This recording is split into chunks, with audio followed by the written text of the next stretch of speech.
Hi, my name is Jamie Utt, and I'm a diversity and inclusion consultant who's been working with schools for more than 10 years to try to end the problem of bullying in our school communities.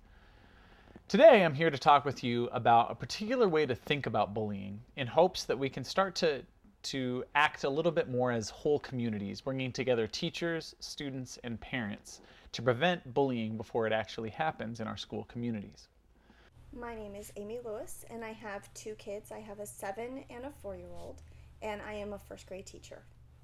Excellent, excellent. So today we're talking about identity-based bullying, and we're trying to get to some conversations about why bullying is happening, right? Like so often when we talk about bullying, people don't know what that means. It can be such a vague general term, and people often will treat it like a very general problem requiring general solutions, when really it's happening for specific reasons. So I'm curious if you have any advice for other parents or any questions that you'd like to talk through.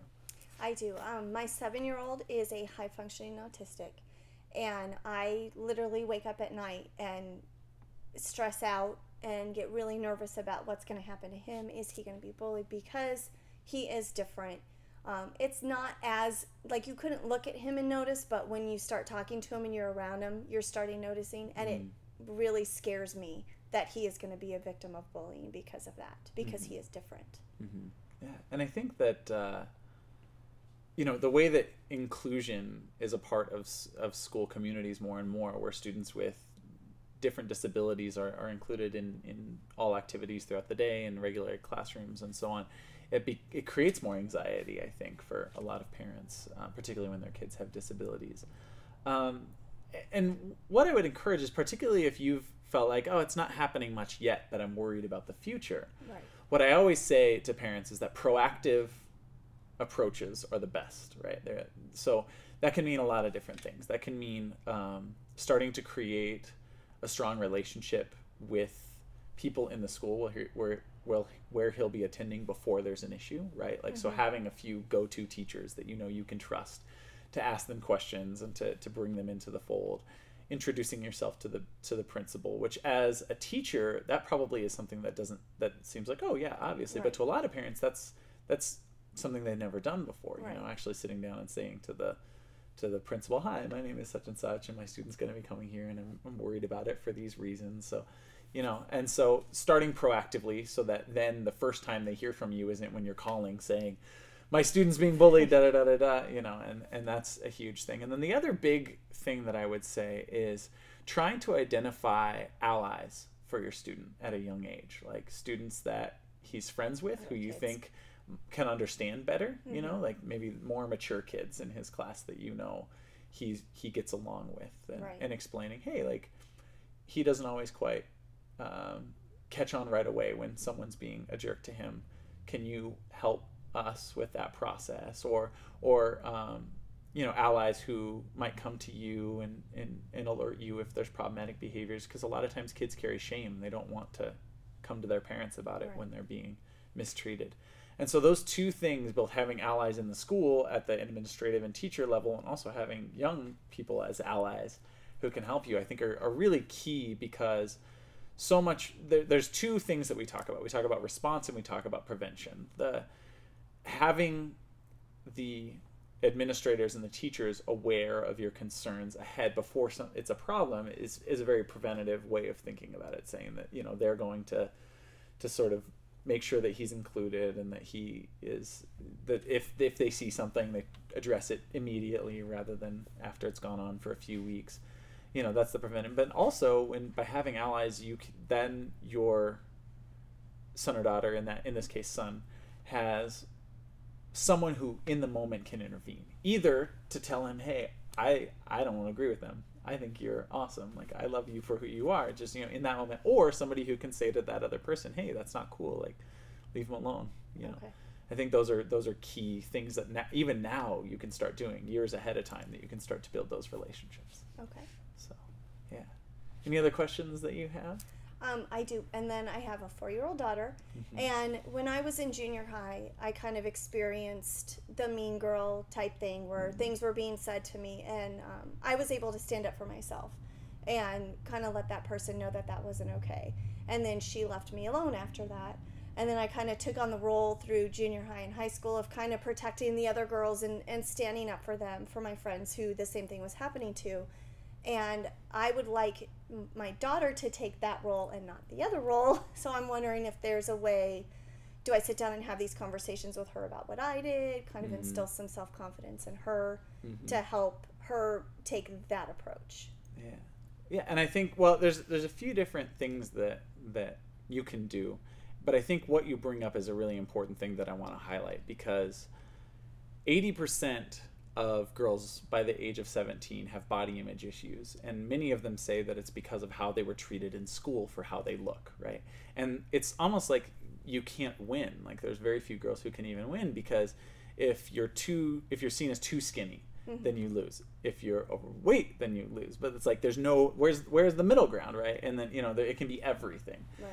And so it's a really common problem that you experienced, and that undoubtedly at some point or another your daughter is going to experience. And so I think a couple of things, by being able to, so often I think that we treat our kids, and I see this happen with so many different parents, and I've done it when I talk to the young people that I work with. We treat them as if they're not capable of having intelligent conversations that, are obviously age appropriate, but even still that they can think critically, and so often we don't necessarily look at them that way. And so being able to, as she grows older, have different conversations with her about how she's acting and how you would want to see her act, and and thinking about that. But also, like you said, you are clearly an incredible role model for her, and so having that conversation with her about, this is how I responded when people were mean to me, and how then I stood up for other people, is going to help transform her into being an upstander as well. And then the last thing is just, like I said, modeling for your daughter how to be an upstander, even if it's in really simple things in your household, right? Like showing her how both you and your partner stand up to each other if you feel like they're not being nice to you, because at any time we're not nice to our partners, right? Like, we're jerks to our partners sometimes, and demonstrating for them, rather than having them leave the room before we have a conversation, having them be there when we have the conversation of, I didn't like the way that made me feel, like, can we talk about that? Demonstrating what it means to self-advocate is huge, so then she can understand how to do that for herself. Okay. Yeah. So. And then my last question is, as a teacher, I have 6-year-olds, but we have had conversations. There was an incident the other day with one student, kind of pointing out that another student didn't finish their math fact test. So we then talked about how everybody's not good at everything, but everybody's good at something, and that's okay. And is that kind of a good way to start a difference conversation? Because with kids that young, you don't necessarily go into some of the deeper topics that they might not understand. Yeah.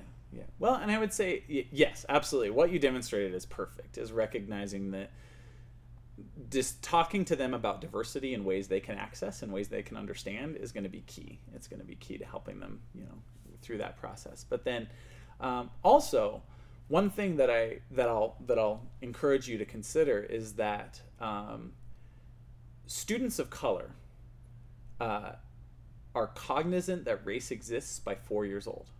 White students, it's not until 8 or 9. Okay. And so thinking about what is the race of the student that you're working with. If it's a student of color, you might be able to have a conversation with them about race, right? And with a white student, finding a way to have a conversation with them about race, which is a concept they don't understand, is also another thing to tackle. So then addressing it on a student by student basis based on what you think they might be able to access is important. And what I always say is finding a way to make the conversation age appropriate. So for having a whole class conversation talking about diversity in the way that you did, which is that I'm really good at math, and my partner is really good at writing, and we're both, that's good that we're both, but I have to go to him for help and he has to come for me for help, right? And that we help each other out, because I'm not going to be good at everything, and just like you're not going to be good at everything, you can go to each other for help. Is really key. And then as they get older, like with your kids, as they get older, finding ways to access those conversations with them that you recognize are age appropriate, as they start to notice race, or when they start to think about things like their own gender or their own sexual orientation, or if you have conversations with them about religion or wealth, all those kinds of things become more accessible to them as they get older, and so finding ways to level up the conversation are key. Okay. Yeah. And then do you have any advice that you might give parents as both a teacher and as a parent yourself about how they might address these things? Well, I think one thing that parents should instill in their kids is a self-esteem, self-confidence within themselves, and really modeling just how they treat everyday people. When you go to a restaurant, do you say please? Do you say thank you to the servers? You know, how you ask people for things, how you talk to people, how you talk to each other, and how you talk to your children is really going to be a reflection on how your kids talk and treat other people. I think spending a lot of quality time with your kids and really knowing your kids and how they behave, so that if their behavior does change, then you start asking the conversations. Building a relationship with your teacher, with the principal, finding out how things work in the school. If something happens, how is it handled, so that you're not storming in, not knowing if, you know, how to handle something or if it's already been handled. I think is just really getting to know your kids and what they act like, so that if there is a difference, you can sit down and talk with your children about what's going on. Yeah. Perfect. Excellent. Thank you.